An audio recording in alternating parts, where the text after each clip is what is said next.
Тема. Три составные победоносной христианской жизни. Римлянам 12 глава, 11 стих. «В усердии не ослабевайте, духом пламенейте, Господу служите». Есть принципы победоносной христианской жизни, которые Господь открывает нам в Своем Слове. В этом стихе Бог называет необходимую комбинацию качеств, чтобы жить христианской жизнью, которая принесет победу, успех и благополучие в жизни человека. Это усердие, огонь духа и служение Богу. Каждый человек, который сохранит в своей жизни эти три качества, будет успешным не только в служении Богу и в церкви, но и в жизни вообще. И неважно, чем человек занимался, эти принципы поднимут его и сделают успешным и отличающимся во всех его делах. Очень важно, чтобы мы увидели, что эти три принципа – усердие, огонь духа и служение Богу – неотделимы друг от друга. К сожалению, часто мы обращаем внимание на одно из этих качеств и теряем другое. Нередко одни люди бывают горячими, пламенеют в духе, но у них не хватает усердия. Или наоборот, они служат Господу, но делают это без огня и усердия. Здесь Бог показывает, что должно быть равное сочетание всех этих качеств. Тогда оно принесет такой баланс в вашу жизнь, что вы будете нужны людям, нужны Богу и принесете пользу им и самому себе. Человек, живущий по этим принципам, несомненно, будет головой, а не хвостом. Сегодня мы хотим рассмотреть каждое из этих качеств в отдельности. Итак, Римлянам 12 глава, 11 стих. «В усердии не ослабевайте, духом пламенейте, Господу служите».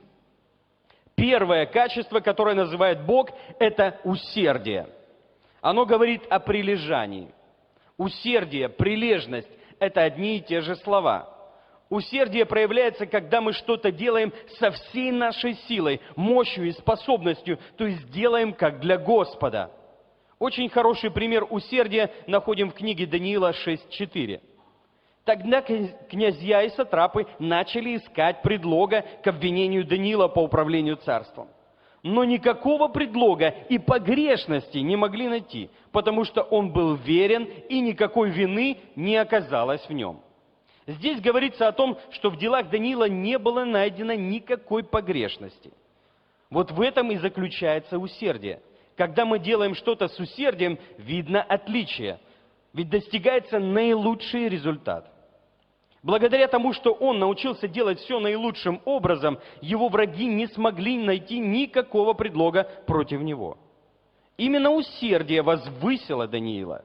Благодаря своему усердию Иосиф возвышался в чужой земле. Бытие 39:6. Когда мы относимся к делам с усердием, мы делаем все как для Бога. И действительно, наше призвание на земле – служить и делать все только как для Господа, и быть лучшими. Это один из способов влияния. Становясь лучшими во всем, что мы делаем, и делая все как для Господа, мы являем живое Евангелие миру. Екклесиаст 9 глава 10 стих учит нас именно этому. «Все, что может рука твоя по силам делать, делай». Однако усердие не только приносит благословение Царству Божьему, и не только возвеличивает Царство Божье, но и дает нам огромное благословение. Во-первых, через усилие и прилежность к нам приходит богатство. Притча 10:4. «Ленивая рука делает бедным, а рука прилежных обогащает». Приходит возвышение в нашу жизнь как духовное, так и материальное. Притча 22:29. «Видел ли ты человека проворного в своем деле? Он будет стоять пред царями, он не будет стоять пред простыми». В притчах 12:11 мы видим еще большее благословение для усердных людей.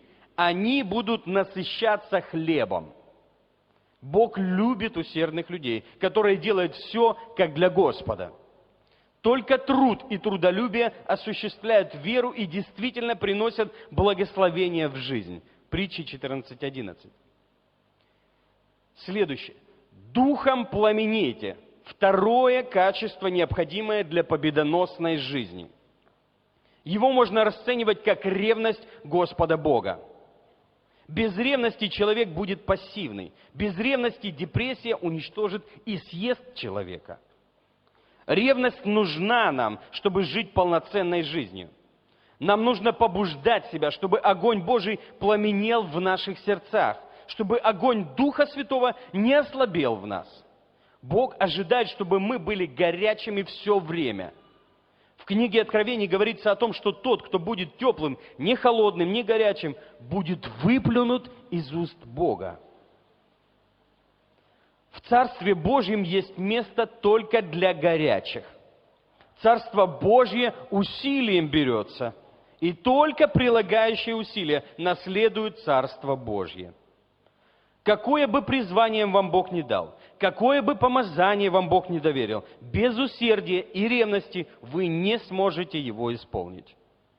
Утверждение Царства Божьего здесь, на земле, приходит только через ревность.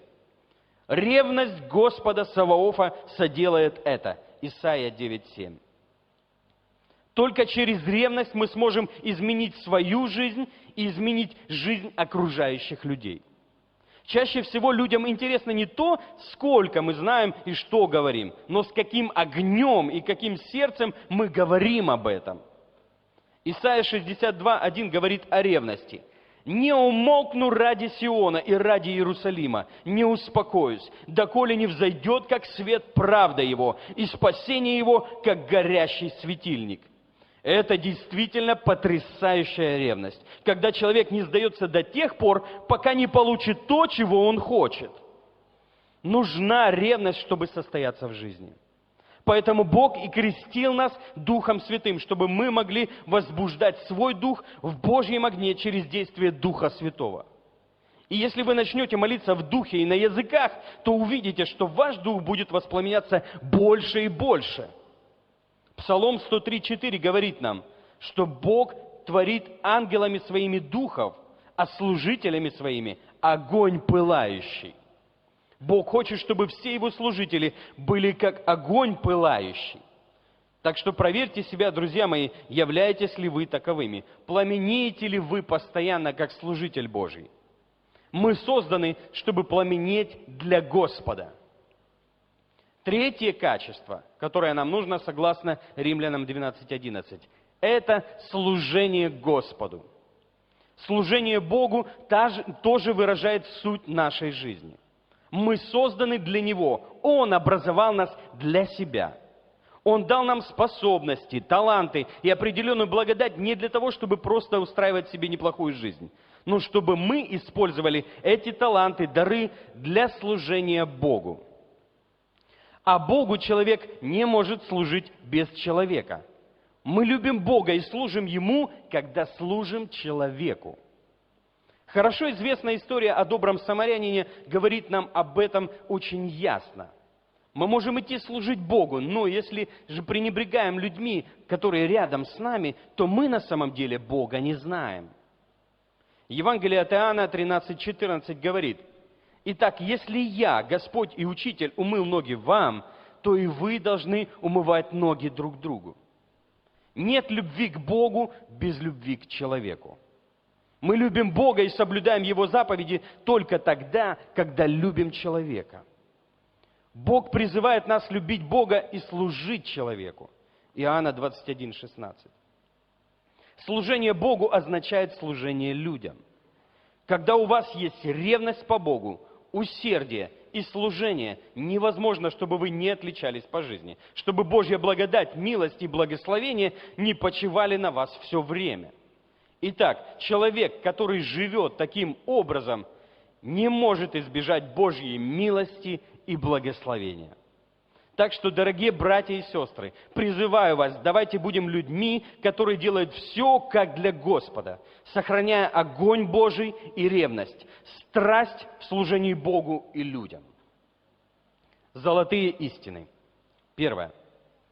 Есть принципы победоносной христианской жизни, которые Господь открывает нам в Своем Слове. Второе.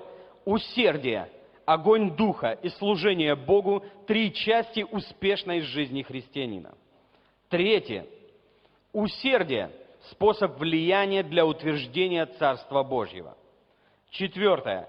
Только пламенеющие духом для Господа угождают Богу, изменяют свою жизнь и жизнь окружающих людей. Пятое. Мы любим Бога и соблюдаем Его заповеди только тогда, когда любим человека. Для более глубокого изучения этой темы рекомендую вам следующие книги. «Жизнь предсказуема», «Великая сила святости», «Чествуйте людей», «Как стать счастливым», «Реформация», Аларунва. Автор Сандей Аделаджа. С любовью и молитвами о вас, старший пастор посольства Благословенного Царства Божьего для всех народов Сандей Аделаджа. Итак, ваши аплодисменты, приглашаем пастора. Спасибо.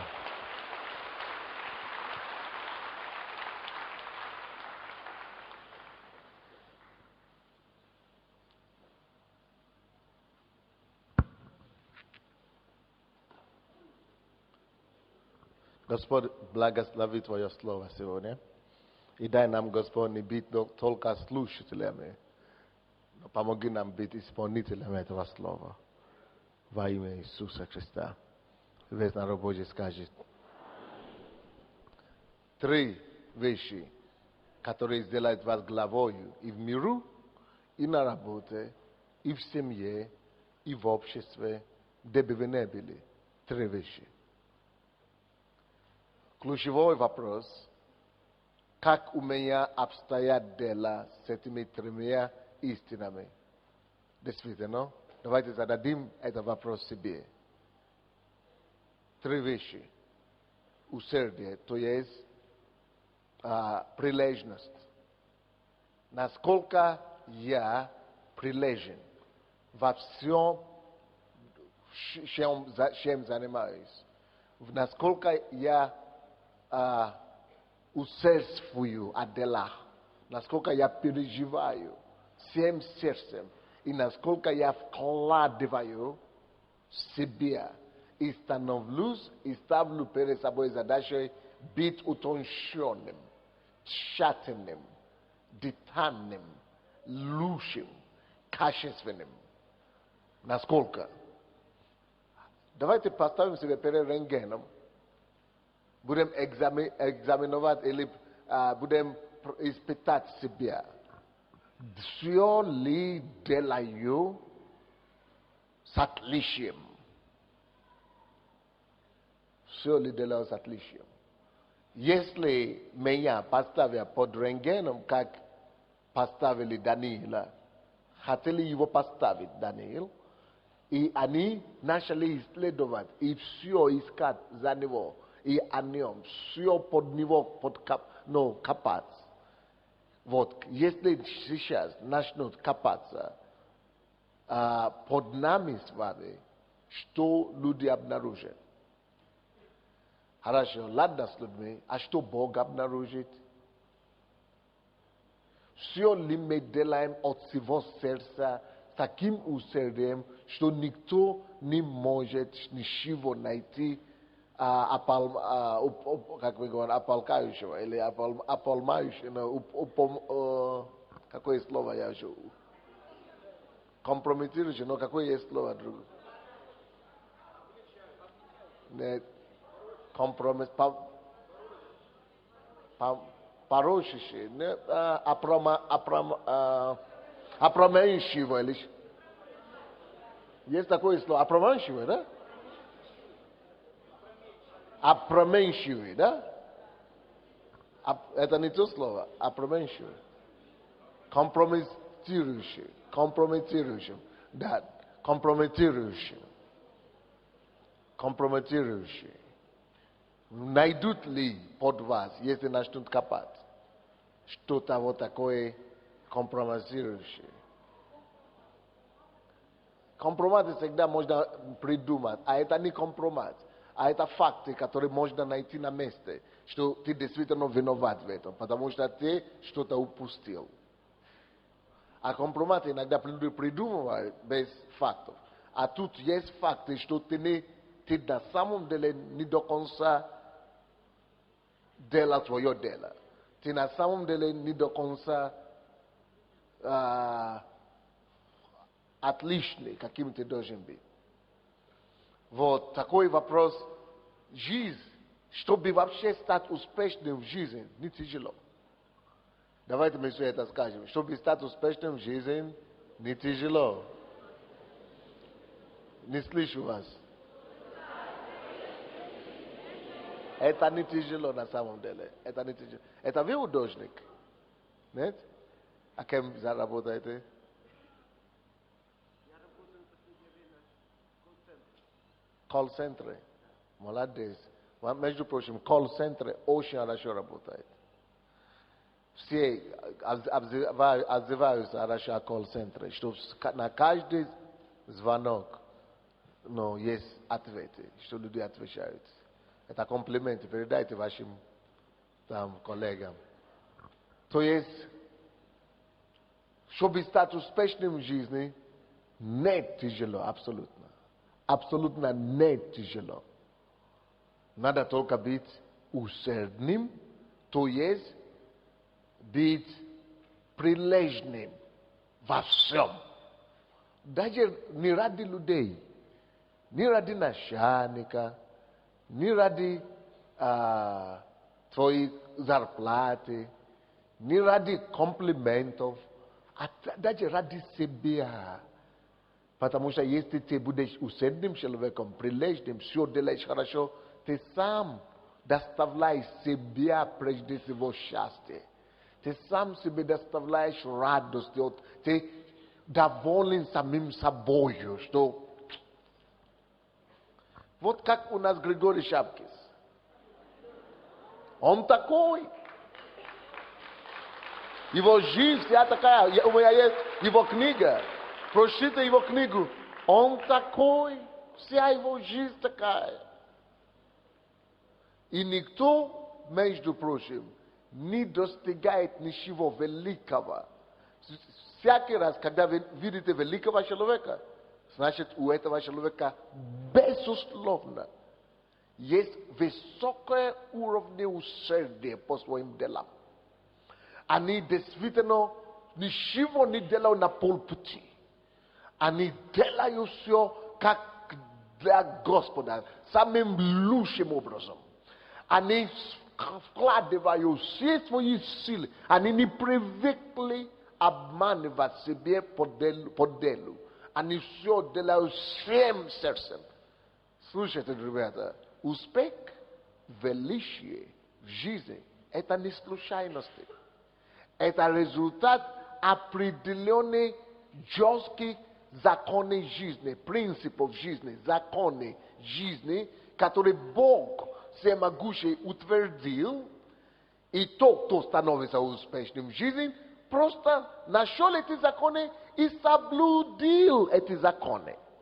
Когда человек соблюдает законы жизни, непосредственно усердие и прилежности во всех его делах, жизнь этому человеку потом вознаграждает. И жизнь сама благодарит этого человека тем, что он его возвещает. Жизнь награждает человека успехом, возвещением и победой, наградой, почетом, богатством, уважением, возвещением.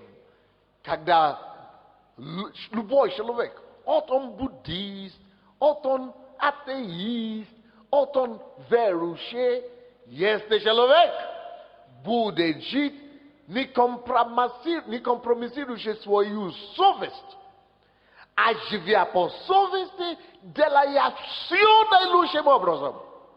Невозможно, чтобы такой человек не был отмечен жизнью. Это закон такой. Невозможно, чтобы такой человек не был отмечен жизнью. А еще раз скажу, невозможно, Чтобы человек, который вкладывает всего себя, все самого себя в дело, который делает все наилучшим образом, который делает все с усердием, который со всей прилежностью вкладывает во все его дела, невозможно, alright? Невозможно, ребят, братья, невозможно, чтобы жизнь не отметила таких людей. Еще раз, невозможно, чтобы жизнь не отметила таких людей. Невозможно, чтобы жизнь таких людей не отметила. Итак, вы хотите, чтобы жизнь вас отметила? Итак, вы хотите, чтобы жизнь для вас стала сладостью. Вы хотите, чтобы жизнь для вас стала наградой и возвышением, и похвалою, и красой. Чтобы жизнь для вас была красивой, сладкой. Чтобы жизнь была для вас нещо, чем нужно и можно насладиться. Примите для себя решение в этом случае. Сюда не важно, если вам уже 60, или 80, или 70. Но примите решение, что сегодняшнего дня, даже если мне придется тратить по 10 часов, по 20 часов, по 30 часов, чтобы даже одно дело то, что можно было делать за 5 минут. Я все равно это убежу себе. Я сделаю это на свое удовольствие так, чтобы это было наилучшим образом.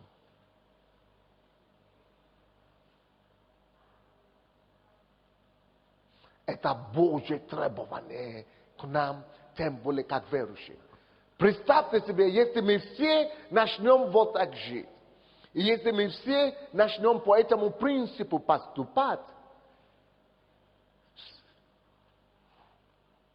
верующие будут во всех высоких местах и должностях, потому что все люди, абсолютно все, ищут таких людей.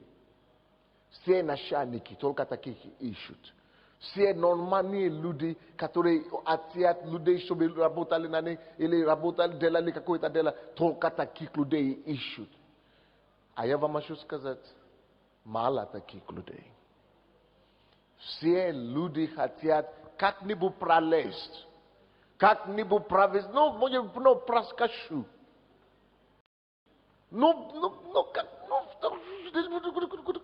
Побыстрее, пошел, сделал. А потом смотришь, ничего не сделал. Халтура, вот бич нашего времени. Халтура. Честное слово. Халтура, бич нашего времени. Человек заканчивает школу, или училище, или ПТУ. Смотришь на него, ты что, ходил? Что ты заканчивал такое, что по тебе не видно? Что ты заканчивал? Ты же муму?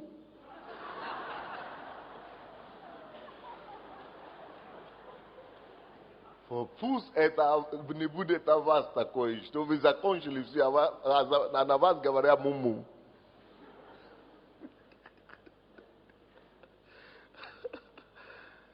Давайте будем лучшими во всех наших делах, где мы не были. Это решение человека. Вы должны это решение для себя принять. Я принимаю это решение быть лучшим. А чтобы быть лучшим, одно решение не хватает. Надо еще идти исследовать дело. Надо еще идти работать и спросить, а где лучшее? Потому что если ты никогда не видишь, что лучше, ты не можешь его делать наилучшим. Ты можешь делать только то, как тебе известно. Но чтобы стать лучше других еще, это значит, надо исследовать, посмотреть, как другие делают. Если вы делаете только ремонт по-советски, и вы никогда не были на Западе, не видели евроремонт, так вы думаете, я уже лучше не бывает. Но когда вы начинаете сравнивать ваш ремонт, евроремонтом, говорю, оказывается, еще есть евроремонт. Теперь я должен повышать свою квалификацию, чтобы на том уровне уже сделать. Вы понимаете, да, что мы говорим?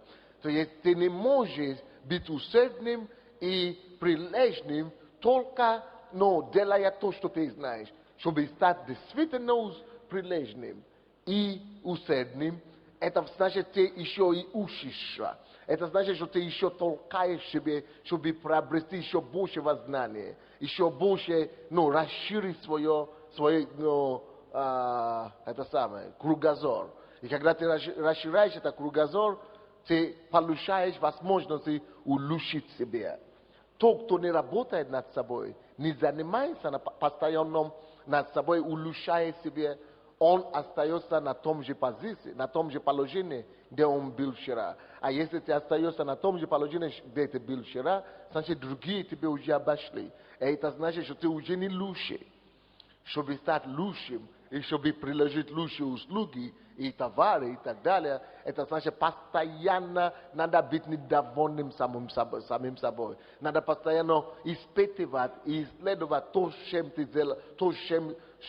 ты делал вчера, и сравнивать это с новейшей технологией или с новым знанием, которое пришло сегодня, и этим самым еще улучшить свое знание таким образом.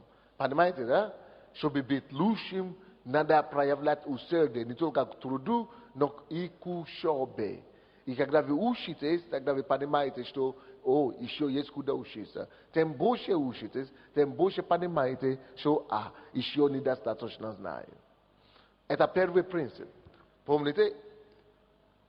Легко быть успешным в жизни. Не тяжело быть успешным.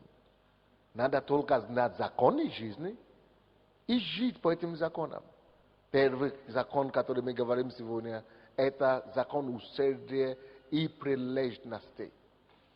Но, если вы будете прилежны, ибо есть много таких людей в нашем мире, в нашем городе, которые прилежны, которые усердны, которые действительно пашут и делают все наилучшим образом.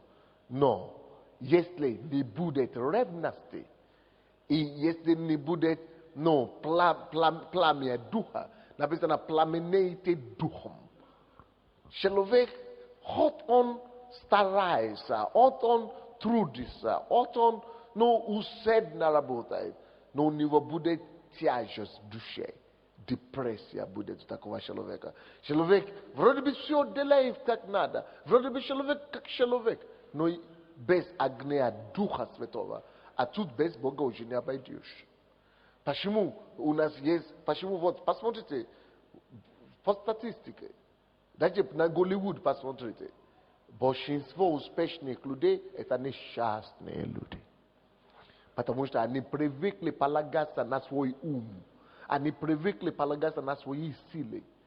Они из-за этого не замечают, что они все еще нуждаются в великом Боге, в помощи Его Духа и в содействии и руководстве Его Святого Духа. Без Святого Духа ты не можешь племенить сердцем, ты не можешь племенить духом, ты не можешь сам себя качать настолько. Будешь себя качать 20 лет, 30 лет, но ты не можешь себя накачивать каждый день всю жизнь. Не получится. У человека нет такой резервы энергии. Но Дух Святой, пламенеет духом, говорится как вам сказать, о резерве энергии Бога. Вы знаете, есть Бог Отец, Дух Святой и Иисус, Сын, Бог Сын. Бог Отец, Сын и Дух Святой. Тут, когда говорится о том, что пламенеет духом, речь идет о Боге, третье лицо Божества. Это личность Духа Святого. А чтобы его иметь, надо сначала принять Иисуса в сердце, получить возрождение души, и тогда Дух Святой приходит в своем сердце, и этот Дух Святой начинает зажигать тебя. Дух Святой как спичка. Оно начинает взрываться в твоем сердце. Оно начинает давать тебе этот огонь, это зажечь и так далее. Мы нуждаемся в энергии, которая больше, чем нашей собственной. Мы нуждаемся в подпитке, небес нам подпитки. Нам поэтому мы все получаем то, что называется крещение Святым Духом. И когда человек получает это крещение Святым Духом, Бог дает человеку говорить на ангельских языках. И когда у тебя уже нету сил. Но что это такое? Это когда Дух Божий живет в каждом человеке, то искренне раскаялся во всех своих грехах, то отвернулся спиной от всех его плохих поступок и попросил у Бога прощения. И когда Бог очищает и омывает человека своим духом и своей кровью, потом знак, как печать о том, что твое имя уже записано на небе, что ты сын Божий, и что твои грехи прощены, тогда третья личность Божества, Бог, Дух Святой, селяется в сердце человека. А потом дает ему уникальный ангельский язык, что когда ты уже приходишь перед Богом, твой язык отличается от моего, твой отличается от моего, и так далее. И уникальным твоим языком Бог позволяет, когда ты только начинаешь молиться вот так, небо открывается. Бог опять знает, кто пришел, что это Sunday стучит. Будем открывать дверь. Но плюс тому же, когда вы вот так молитесь, да, тем дольше вы молитесь, тем лучше для вашего духа. Почему? Потому что это то же самое, что вы заражаетесь. Кто из вас имеет мобильный телефон? Кто из вас знает, что там надо зарядить эту батарейку? Если батарейку не заряжать, что происходит с этим телефоном? Садится батарейка, и ты не можешь его использовать, потому что уже присел. Так и с нами, друзья. С каждым человеком, какой бы энергичным не был, бывает усталость моральная, бывает просто депрессия или стресс, или давление какие-то, бывает разное в жизни. И вот, чтобы опять энергию, обычно люди у меня спрашивают, откуда у вас такая энергия, или у наших верующих, они-то не знали, что мы подключены к источнику зарядки. И когда мы вот так молимся, мы заражаемся, и уже как живчик опять встаешь.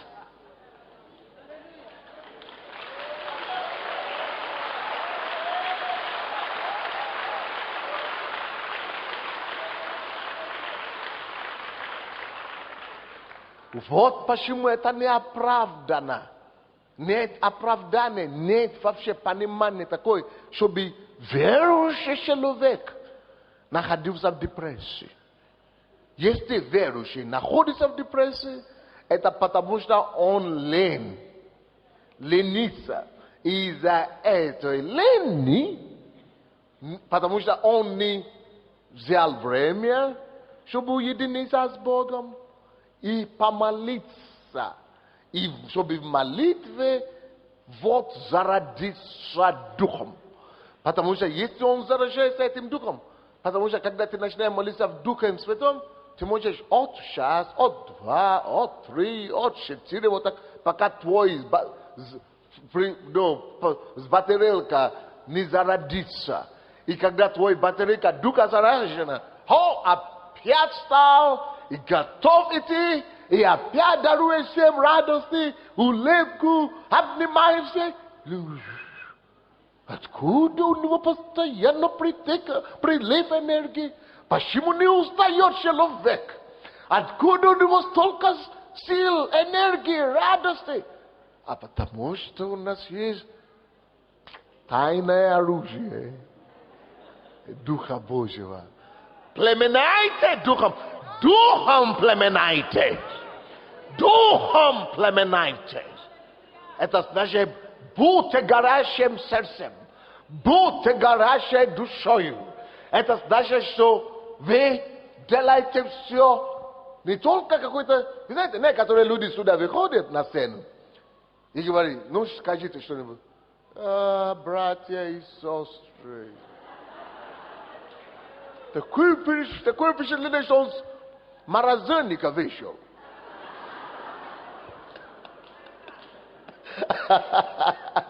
Как будто его подморозили, или как это сказать.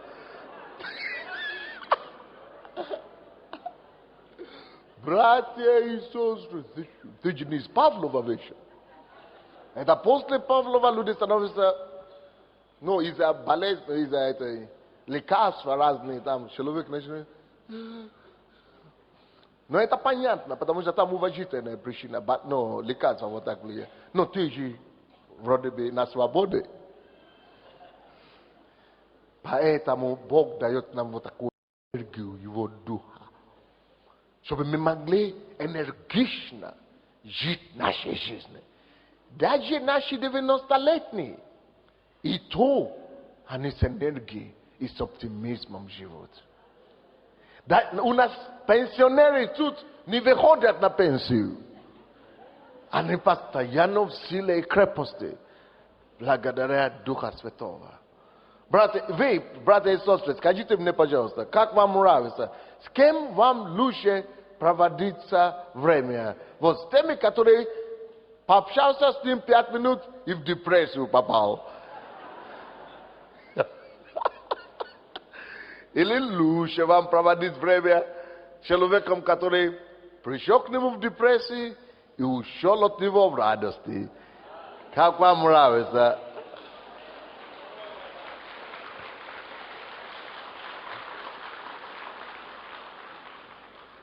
Духом племенайте говорит о ревности. О ревности. Делай все с жизнью. Некоторые люди, когда они говорят, такое впечатление, что слова, которые выходят из их уст, только этим устам оно известно. Как будто это слова вообще не проходит через голову, через эмоцию. Говорит, мама. Ни рука не шевелится, ни глазки не моргаются.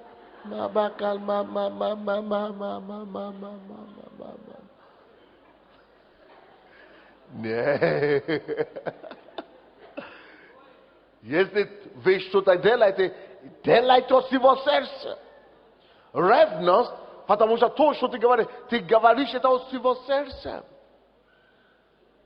Ты с жизнью делай то, что ты делаешь. Вы знаете, ученые обнаружили, что лидер – это человек, который не просто много знает и что-то говорит, а лидер – это человек, который что-то знает и ведет за собой людей не столько, чем он говорит, как говорит. То есть кто-то может выйти на сцену и говорить эти самые слова, что я сейчас говорю, и ползала уходит, встает и просто выходит. Потом не возвращается. Но когда кто-то наоборот выходит сюда и говорит это с ревностью, не настолько важно, что ты говоришь, но еще как ты говоришь. Люди хотят убедиться в том, что ты веришь во что ты говоришь. Что ты сопереживаешь твои слова. И что не просто слова выходят из уст и не контактируются с остальной частью тела, а что всем телом, всей душою ты общаешься с человеком. Ревность нужна нам. Но если признаться, то мы должны признаться в том, что у нас не хватает своей энергии, чтобы вот так постоянно быть горящий на высоте. Никто, даже пастор Сандей не мог бы это сделать без силы Духа Святого. Поэтому мы все нуждаемся в том, чтобы Дух Святой подключиться к Духу Святому, зародиться батарейкой на 2, 3, 4 часа, а потом, когда ты уже выходишь из-под зарядки, подзарядившись, тогда у тебя уже хватает энергии и силы, чтобы всем дарить счастье. Даже Господу Иисусу нужна была такая ревность. Поэтому в Исаии написано, ревность Господа Саваофа соделает это. Если вы найдете человека, у кого ревность, у него все получается. У них энергия, мощь, у них дерзновение, у них no порыв, у них, они пробиваются через всякие стены, они открывают любые двери, они прорываются через невозможность. Для них нет ничего невозможного. Они добиваются результатов, они получают то, чего они хотят. Они не сдаются, потому что энергии хватает. А если не хватает твоей энергии, подключись к энергии Духа Святого. Я всегда советую всем людям, что прежде чем выходить из дома, желательно каждому верующему молиться в духе на языке хотя бы 2 часа. Если вы будете каждый день вот так молиться 2 часа в духе, вы будете огнем пылающим. И все люди будут прибегать к вам, и только к вам, чтобы получить заряд силы и запас энергии. Потому что весь мир идет к оптимистам. Весь мир идет положительным людям. Весь мир идет к тем людям, которые излучают энергию позитива, положительности, которые излучают энергию, позитивную энергию. Как я уже сказал, кому нравится прийти куда-то, кому с кем-то поговорить, чтобы твое настроение было испорчено на весь день, и что ты уже в депрессию еле-еле выходишь после этого. Или кому нравится идти наоборот, тому человеку, который наоборот тебе становится хорошо, ты поднимаешься в настроении. Вот весь мир тянется к таким людям. Вот почему это еще есть один из принципов, чтобы быть бесспорно успешным в жизни. Если вы усердный человек, прилежный, если вы человек позитива, оптимизма, то есть ревности, пламенаете духом постоянно, люди будут тянуться к вам. Ваша жизнь будет как магнит. А к магнитам идет все положительные силы. Все положительные силы идут к вам. А когда положительные силы тянутся к вам, значит бизнес-приложение, другие приложения. Все люди хотят, чтобы вы были вокруг них. Так что не будьте слишком серьезными, так что вы становитесь кислыми. Не надо быть кислыми верующими. Надо быть яркими, положительными, сияющими. Как ваш пастор.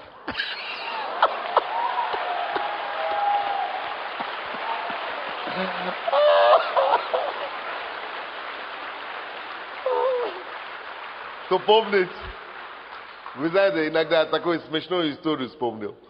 Я иногда провожу пресс-конференцию, да? По разным проблемам, которые у нас в обществе происходят. И однажды я проводил пресс-конференцию, и куча журналистов там были. И мне задали такой вопрос. Сказали, вы вот с Африки приехали к нам. Учить нас, как жить. Вы что, у вас, как известно, Африка же бедная, нищая. Если кому-то надо помочь, то это своему народу надо помочь. Идите отсюда, чтобы мы не хотим. Идите своему помогите народу. И они думают, что я сейчас возьму кулак и начну огнем и громом разлетаться. Как я начал смеяться, я начал так смеяться, что они все были в шоке. И мы говорим, а такие серьезные дела, как вы смеетесь. Может быть, кто-то из вас помнит. Короче, через несколько часов, это было утром, у меня была пресс-конференция, уже вечером того же дня, и даже на следующий день все телеканалы показывают пастора Сандея, где я говорю, я говорю, ты сумасшедший, не ходите в эту церковь, человек сумасшедший.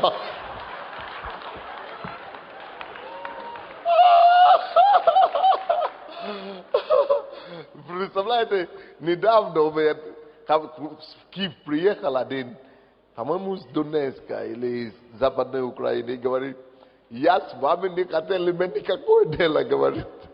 Потому что я по телевизору видел, как показывали вас, а вы хохотаете, ха-ха-ха. И говорят, видите, посмотри. Подальше от него вообще. И говорю, я-то не знал. То есть все можно искажать. Особенно, когда сами журналисты депрессиагу сидят всю жизнь. Видя человека, который излучает радость и который смеется, подумаю, это же не по-советски смеяться. Это по-американски. Американцы смеются, но нам неприятно. Надо... Это знак посвященности партии.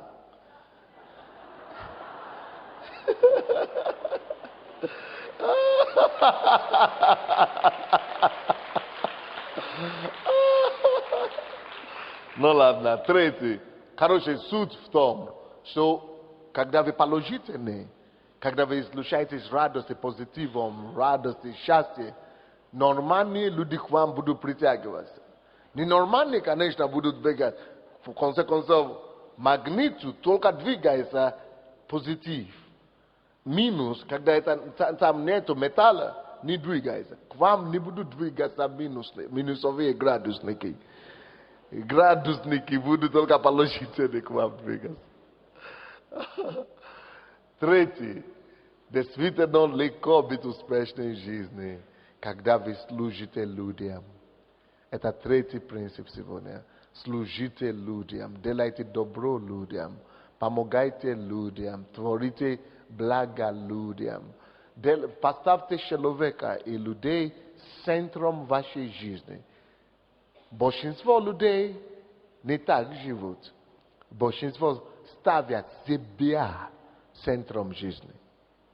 Но кого нужно ставить центром жизни? Других людей. Ну, вы знаете, кто-то может говорить Иисуса, но, вы знаете, Иисуса там мы не видим, Иисус там на небе находится. Но ты можешь говорить, я только к Иисусу, что ты пренебрегаешь людей, которые вокруг тебя и рядом с тобой. Нет. Если ты муж, пусть твоя жена ощущает твою любовь и твое внимание. Если ты говоришь, что нет, я муж, но я живу Иисусом, а жена в это время не получает ни ласку, ни внимание, она тебе скажет, ты иди отсюда подальше с твоим Иисусом, иди к нему живи с ним, только не со мной. То есть мы не можем жить только небом или духом, мы должны жить для людей. Но вот самая главная проблема вообще-то в другом. Это в том, что все мы говорим, что это я важный. Вот, самое важное это я. Вот, когда человек живет так и ставит я на первом месте, и делает все только для себя, для своей жизни, и хочет, чтобы весь мир вокруг него крутился, человек в этом случае проигрывает в жизни. То есть жизнь, даже от него начнут очнуться другие, начнут убегать другие. Что это человек эгоист, он только о себе думает и так далее. Но если вы хотите, чтобы жизнь была положительна для вас, чтобы жизнь награждала вас, живите для другого. Ищите добро другому. Ищите того, что хорошее для других, не для себя. И когда вы будете сеять себя для других, и вы будете жить ради других, вы обнаружите, что именно тогда другие начнут тоже переживать и заботиться о вас. Но когда вы ищете только о своем благе, о своей заботе, другие обходят вас стороной. Потому что, говорят, это человек эгоист. Но если действительно жить хорошей жизнью, нужно жить, даруя радости, жизни, позитива, благословения другим людям, другому человеку. Другому человеку. Понятно или нет? Некоторые говорят, я живу только ради Бога. Но ты не можешь жить ради Бога без человека. Бог говорит, если вы любите меня, любите соседей. Он говорит, одна только есть заповедь. Возлюбите Господа Бога своим всем сердцем, а также возлюби ближнего, как самого себя. Это есть одна заповедь. Почему именно одна? Потому что нет любви к Иисусу, к Богу, без любви к человеку. Если ты действительно любишь Господа, ты будешь любить человека. Это все в одном. То есть любовь к человеку, к Богу выражается, когда мы через любовь к человеку. Любовь к Богу выражается через любовь к человеку. Поэтому давайте будем заботиться не только о своем, будем заботиться о соседнем, о ближнем, о своих близких, о своем муже, о своей жене, о своих близких, а потом уже о данных, о нашем обществе. Это есть любовь на самом деле.